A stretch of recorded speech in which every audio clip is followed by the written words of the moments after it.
When you ask, it is given every single time. And do you know that you ask not only with your words, not even necessarily with your words. You ask vibrationally as you move through life. So when someone's rude to you, without even knowing it, you're asking for people to be nicer to you. When you're rude to someone, without even knowing it, you are asking or preferring to be nicer yourself. In other words, when you don't have enough money, you want more money. When you are without a relationship, you want a relationship if you want a relationship. In other words, the contrasting experience is what causes those preferences or desires to be born. Now, this is something that we have not been saying to you very often, not very long. In fact, for many of you, it might be something you have not heard from us yet at all. When you experience contrast, which gives birth to a preference, that preference is, we like to say, lovingly held for you in vibrational escrow.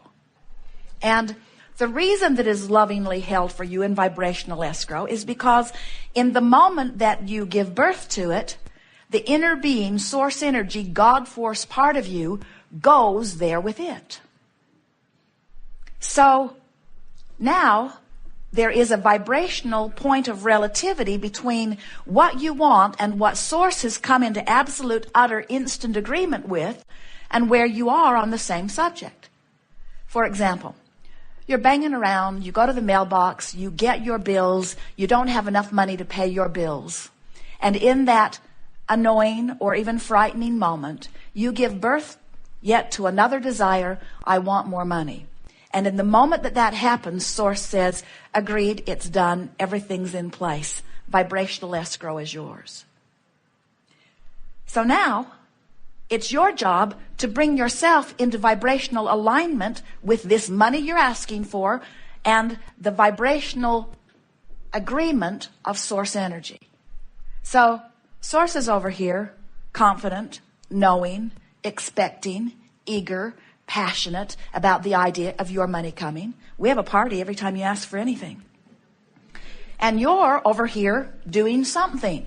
The question is, are you eager? If you are, then you're in alignment and there's no resistance between you and what you're asking for. And now, since there is no resistance, no separation, no contradiction in your vibration, you're now sending one strong signal, what your inner being knows you want, and you're right there with it. Now, you are practicing what we call the art of allowing. Step 1 is ask. You do that all day, every day. You can't help but do that. Step 2 is answer. Source is already answered. Source is over there holding your goods for you in vibrational escrow. Step 3 is you've got to become a vibrational match to what you're asking for. And as soon as you are, you will have full manifestation of it. So what we notice is more than 99% of every creation is complete vibrationally before you begin to see the physical evidence. So sometimes what happens is you're well along your way to vibrational alignment, but since the evidence hasn't showed itself to you, you choose to look at the absence of what you want and beat the drum of that, which causes you to move yourself in separation. Every time you feel unhappy about something not happening that you want, you hold yourself apart from the vibrational escrow that's got your name on it. Is this making sense to you? So the key word that we want you to remember or phrase is vibrational relativity. You've got to close that vibrational gap between the vibration of what you want and source that is in agreement with it and where you are practicing your thoughts. So you could say you want to close the gap between your desire and your belief. A belief's just a thought you keep thinking.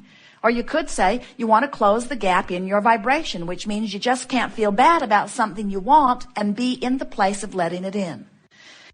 We see so many of you standing in this place where you feel incomplete, but you're unhappy in your incompletion. I will feel so much better when my lover comes. I will feel so much better when my money comes or when my new house comes. And you got to get over that. You got to feel good in the crack. You've got to feel happy in the crevasse of incompletion. And unless you are, then you're going to hold yourself in this negative, annoyed, resistant, irritated, unhappy, incomplete feeling, inadequate, insecure attitude that will prevent what you're asking for from coming to you. Did that just make sense? So you got to be happy in the crack. You've got to be excited about wanting something that hasn't come yet. So you want to get to the place where when people say to you, has that thing you've been talking about come yet? You want to say no, not no. No, it hasn't come yet, which means I'm still alive, which means I'm still adjusting, which means I'm still adjusting my vibration. And what is it that you are adjusting your vibration to? You're adjusting your vibration not from not having this thing you want to having this thing you want. You're adjusting this vibration from being unhappy about not having it to being happy even though you don't have it. Because when you're happy even though you don't have it, then you'll have it. But as long as you're unhappy about not having it, that unhappy is a vibration that holds it away. When you're unhappy about not having it, you're practicing the art of resistance. And when you're resisting, you can't have it. Well, how do I get happy about not having something that I really want? Well, it takes practice. It takes understanding you're eternal. It takes understanding that you're on your way. It takes beginning to enjoy the process. Do you know that if we were standing in your physical shoes, and we often are, and we were on our way to something that is in our mind, we're looking forward to it, we're not there yet, we haven't achieved it yet, we would feel anticipation, we would feel eagerness, we would feel optimism, we would feel enjoyment or pleasure at watching how clever the universe is in organizing a way to give it to us. We wouldn't be beating the drum of it's taking too long. We'd be beating the drum of, well, look at that. Well, look at that. Well, wasn't that interesting? Look how it is unfolding. Because when you start beating the drum of I'm happy in my incompletion, oh, things speed up so fast, you see. As Jerry and Esther are traveling from Phoenix to San Diego, they're always so eager to get over to San Diego. They were there for a month. It was 70 degrees mostly. It got all the way up to 79 degrees one day. They're right on the water. The wind feels wonderful. They can hardly wait to get over there. And as they're traveling from Phoenix across there, it's about 400 miles, they know the journey. They know they have to keep pointing west in the direction of San Diego and keep moving, and that eventually they'll get there. And even though most of that 400 miles they're not there, they don't feel unhappy during the time that they're on their way to where they want to be. And we want you to understand that you've got to do that with all of your journeys. If you're sick, even if you're really sick, you've got to be more joyful on your way to wellness. And we think the reason you're not more joyful on your way to wellness is because you're not sure that you're really on your way to wellness, because the doctor may have told you can't get well from this. This is incurable. And we say, he does not know. He does not understand vibrational relativity. He does not understand if he's telling you that you've got something that is incurable. He does not understand that the illness caused you to launch a rocket of desire for wellness that source came into utter and absolute and instant agreement with. And if you'll come into agreement, you'll be well. It is our promise to you. You cannot not be. It is law. When you close that vibrational gap, you must have what you are now sending the one signal about, you see. But if you are standing in a place where you are sick, and you are on your way to wellness or trying to be pointed in that direction, what's happening with many of you is you haven't figured out how to quantify that journey. You can't tell whether you're headed toward wellness or away from it.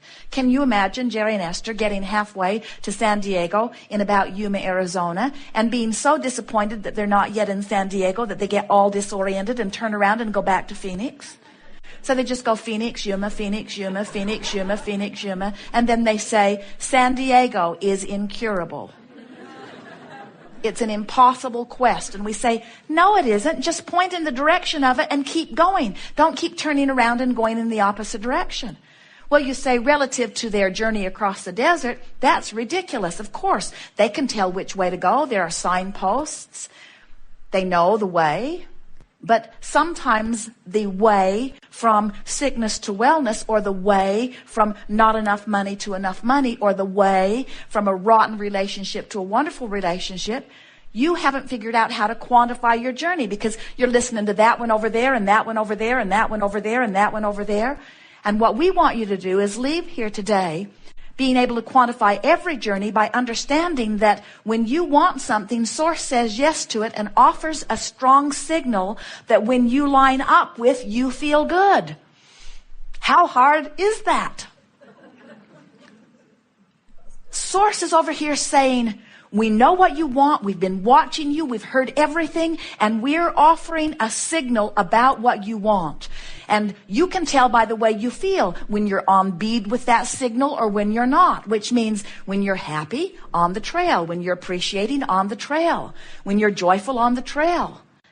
When you're ornery, going the other way.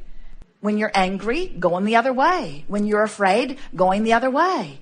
Good feeling is on the way. Not good feeling is not on the way. This is the way you quantify your journey, you see. So, Abraham, does that mean that I want more money and I've been asking for it? Lord knows I've been asking for it. For years I've been asking for it. And we say, we know, we've been hearing you. And you should see the pile of money that's lined up waiting for you. And the circumstances and events that have been arranged on your behalf. And then you say, but where is the money? I need the money now. And we say, as you beat that drum that makes you feel worse, you've turned around and you're going back to Phoenix. As you do your best to feel a little better, now you're on the way. This is the thing that you have been missing, that from now on you won't be missing. So this journey across whatever desert it is going to be fast for you. From now on, it is our promise to you. The thing that you have been missing is you cannot jump from fear or despair all the way into bright-eyed, bushy-tailed, sunshine, lollipops, and roses appreciation. And when you try to do that, you fall in the ditch. Because the vibration of fear of not having enough money and the vibration of exhilaration of having all the money in the world that you want are two very different vibrations. They feel really different. There is a huge vibrational difference. Now, you understand vibrational differences. You cannot set your radio dial on 6:30 a.m. and hear what's being broadcast from 98.7 FM. They're different frequencies. And your transmitter tuner has to match. In other words, the receiver and the transmitter have to be on the same frequency. So your money's over here in appreciation and love and good feeling ecstasy. And if you're over here in disappointment or fear, you're not on the same wavelength. But what we're saying to you is, don't ask yourself to all of a sudden know that the money is there. Just for a little while, be hopeful that it's there. And then be more trusting that it's there, or believing that it's there. And in time, you'll know that it's there. In time, you'll get so accustomed to feeling that solid feeling of knowing that what you want is always there for you, that there'll never be a gap for you about anything. You'll get so good that you'll be moving through your time-space reality. Something will happen that will cause you to want something. And in the moment of wanting it, you will be so knowing that all good things come to you, that there will be no gap between your wanting and your knowing. And then the universe just says, how about this way? How about this way? How about this way? And then your life will be one of just deciding the delicious way in which you would like the opportunities to flow to you. There will be no question in your mind that they will. If is no longer an issue with you. If is out of the question. It's a done deal. It's a sure thing. You're going to get anything and everything you want. The question is, through what crack of what least resistance will it flow? In what way will you allow the universe to surprise and delight you with all of the things that you've been asking for? And we're not just talking about things like monster buses and cars and homes and jewelry and stuff, although you can have all of that you want. We're talking about opportunities and experiences and rendezvous and interactions and fulfilling experiences and interesting conversations and pleasurable moments in your life, because your life is only right now. It's right now. It's right now. It's right now. Your life is only always in that crack. Your life is always going to be in the crack. It's in the crack between something that I want and something that I don't have. Your life is always going to be in that crack. And how you feel in the crack is what life is. We've enjoyed this interaction. It has been a wonderful day. We have taken thought beyond that which it has been before. And we've accomplished our greatest intent in that we have alerted you to the existence of your vibrational reality. Now, you've known about it before, but you've never known about it this clearly before. And you've never known that this vortex